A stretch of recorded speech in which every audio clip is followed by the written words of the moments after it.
Welcome to the ParentU podcast, where we want to frame the challenges of the teenage years for parents to see these years as a great work of sanctification in their lives and have a deeper understanding of each other and, most importantly, grow together in the grace of Jesus Christ. I'm Mark Long, and 5 years ago, I approached the leadership at Oak Mountain Presbyterian Church in Birmingham, Alabama, about a calling to pursue the hearts of parents and families with teenagers and to equip them to be proactive rather than reactive in their parenting.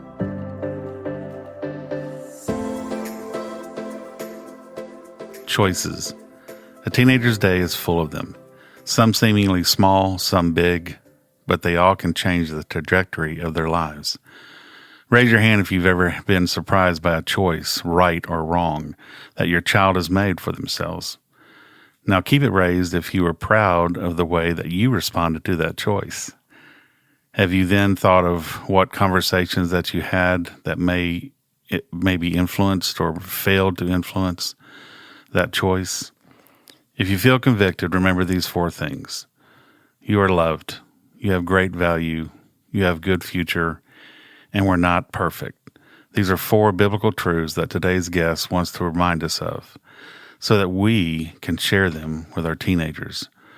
Our guest today is Steve Ward, founder of Steps Ministries. And Steve, I want to say thank you for coming and welcome to the ParentU podcast. It is my pleasure, Mark. I'm glad to be here. Good. If you could just give us a few minutes of just explaining a little bit about you and your vision and how you got here. Well, God's very creative in how He allows our life experiences to shape the calling He has for us. So I graduated from Georgia Tech. I started work with IBM. I wound up being with IBM for 38 years. What most people don't know is that for a good number of those years, I was also a high-functioning alcoholic. And our family actually went into a period of time that I refer back to as the dark ages. Substance abuse and related mental health issues are like a tornado that tear through a family, and they affect everyone, and they surely did for us. So times were tough, and God seemed far away, which meant we had to pray even harder than ever. But I was exposed to recovery in lots of different ways through that period, for myself, as a spouse, as a dad. And over a period of time, I felt called to move toward ministry. So I did. 5.5 years ago, I left IBM after 38 years and founded Steps Ministries. It really has been a privilege to walk alongside you as you develop this ministry and watch it expand and grow. And I know that you've been very influential in my life as I pursue the ParentU stuff here at Oak Mountain Presbyterian Church. So I'm thankful for that. Our teenagers today face similar but different challenges to what their parents faced growing up. There is likely a lot of wisdom from past experiences, what to do and what not to do from parents. But connecting with our kids is one of the most difficult things. We both know that connecting with our kids through conversations is the most surefire way to understand what is going on in their lives. But there are so many roadblocks that make that a challenge. In your experience, what can parents do to break through that? Well, the first thought is the concept of being proactive. And on one hand, I want to encourage parents to get started as early as possible, but also understand that they have grace, that wherever their kids are as they're growing up now, it's okay. You can make adjustments now. But ideally, to have these right conversations early, even before elementary school and certainly during elementary school, and get ahead of problems before they manifest themselves in your kids. And so what I would suggest is that parents think about it more broadly than just talking to their kids. How do they get ready and be prepared and involved with them in part of their lives? And that's where PACES for Parents came about. PACES is an acronym. The P stands for preparation. Let's say as your kids are going toward the teenage years, get ready for that. Understand what it's going to be like. Have the right expectations. Understand that they're going to be looking to you as an example, and for you to get your own act together so that you can be the best parent you can be is important. So be prepared. That's what the P in PACES is all about. The A is for awareness. Have an understanding of their world. You're naive if you think they're not going to see temptations and risks, because they are. But also understand their world as they see it. If they act anxious or sad, don't blow it off like it's insignificant. It's very significant. So the A in PACES is for awareness. The C is for connection. To connect to them deeply and try to get them to share their heart with you and get them to connect with you and even to be willing to connect to other people and other resources. And most importantly, to form their own personal relationship with God so they're connected in that way. The E in PACES is for education.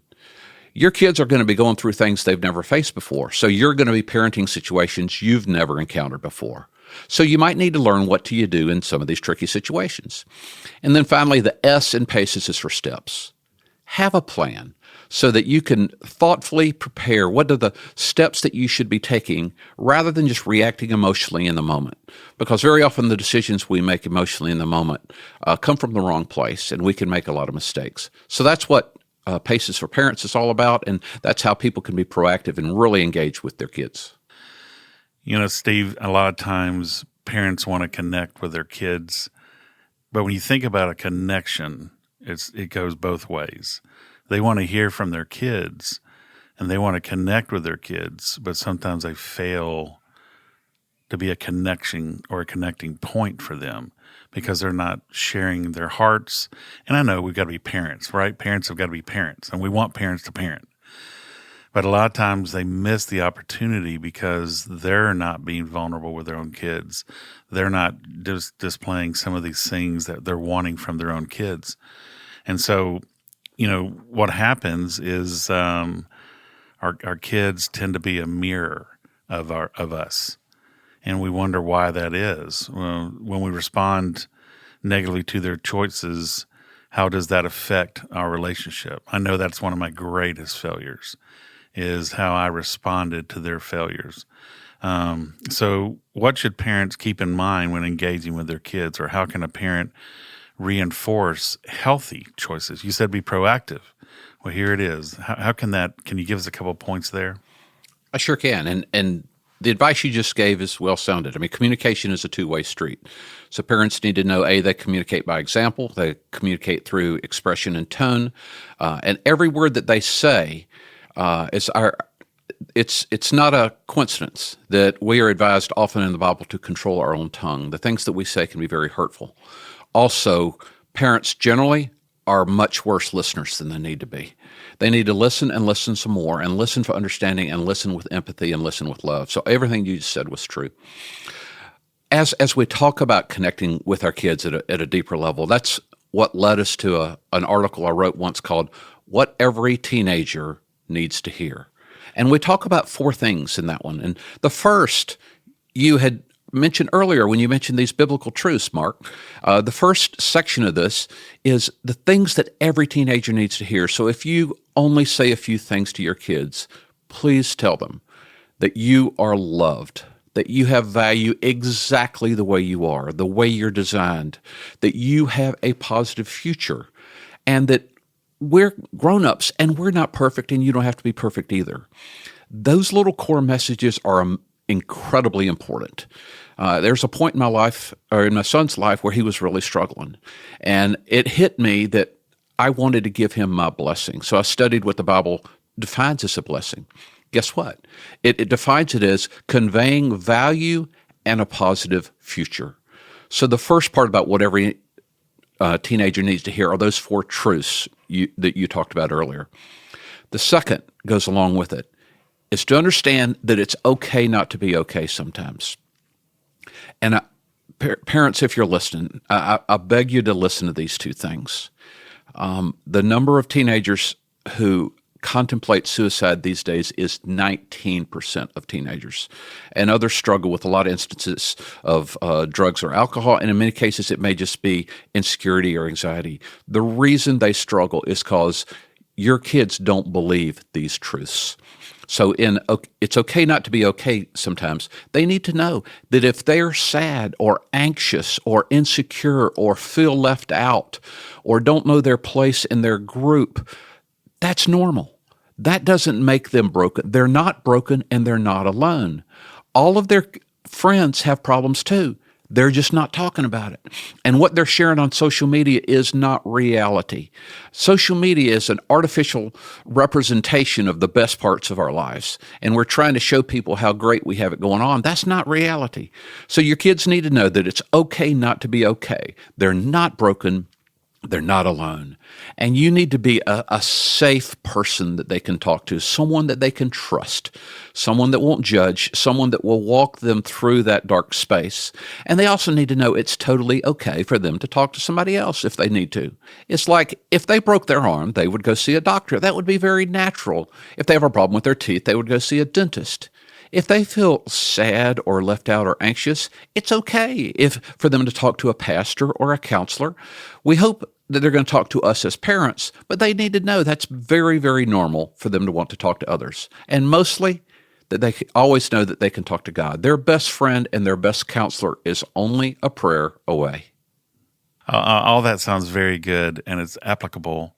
But when it comes to kids at that point in time, to make a healthy choice, how can parents reinforce them making better choices, healthy choices? Well, balanced parenting includes both grace and truth. And so in the article in the material on what every teenager needs to hear, the third section was that kids and especially teenagers need to know they are responsible for their choices. You're just teaching them what real life is going to be about. And if you enable them to not face the natural consequences of their negative choices, you're crippling them rather than equipping them for real life. So being responsible for their choices includes you setting healthy boundaries. Do it thoughtfully ahead of time, not in the spur of the moment. Communicate it very clearly so that they know if they do X, their consequence will be Y. And just let it be that it's their choices that are leading to the consequences. So that should be a calm discussion. Whenever you administer consequences, they made the decision to step over the boundary. So this being responsible for the choices involves boundaries. It involves their personal responsibility. If they only learn a few things, that's a pretty important one. But then it also needs to know you understand that they're going to make mistakes because they're human beings, that you make mistakes, we all do. And let them know that whatever they do, you'll forgive them. The first thing you want to do is if they start making mistakes and going down the wrong road, you really want to know about it early. So you would love it for them to come tell you that they've started vaping or smoking cigarettes or that they've smoked weed. Parents freak out when that happens, but you should see that as a blessing and an opportunity, that you now have the ability, A, to forgive them and connect with them, thank them for their honesty. And so also, you're urging them to learn how to make good choices. So that's what being responsible for your choices is. And finally, there's something that all teenagers need to understand these days, because it's so true, is choices can be very dangerous these days. Even teenagers are willing to listen to the facts about things like drugs and alcohol. They don't want to be preached at or lectured at, and they don't want to hear someone who doesn't know what they're talking about telling them how dangerous something is while they're doing substances themselves, right? So we have to be real, and we have to know what we're talking about. But parents don't have to be experts on drugs and alcohol. They really don't. But they need to talk about them. Okay, so Steve, we have a family. Moms and dads are dealing with a child who has made very, very poor decisions, very unhealthy decisions. And these choices now have some negative impacts happening in their own lives and also with their families. How can parents best support a child in those situations? The first message I would say is be there for them. It's easy to remember, be there. But what does that mean? It means be available. That means you're not too busy, you're not distracted, you're not unaware, you're going to be there for them. The other is be supportive. Your first step should be toward them in love, not toward them with your voice raised or threatening them in some way. You need to be safe. They need to know that they can share things with you. You need to be empathetic to try to understand what they're going through, not just your own emotions. Try to help them deal with the crisis that they're facing. You need to be open and be vulnerable. It's okay for you to let your kids know that you've made mistakes sometimes. They may learn from that example. So the first thing is just to be there for them. That's what you can do in the moment. And then STEPS has a lot of other resources that can help parents get ready ahead of time. Well, I want to say thank you for being with us today in this simple little podcast. Our desire really is to be an encouragement to parents while also having equipping things in mind. And I think today was a great equipping day for parents. Also, thank you for your heart. You started in a position of humility about your own life, and then we can see now what God has done and is doing in your life since he decided to work in your life about these things. You can really see the pursuit of God in your life, and I appreciate that. I want parents to know that as well, that having teenagers is not the time for parents to stop parenting. I want parents to see that this is God's pursuit in their lives via their teenagers.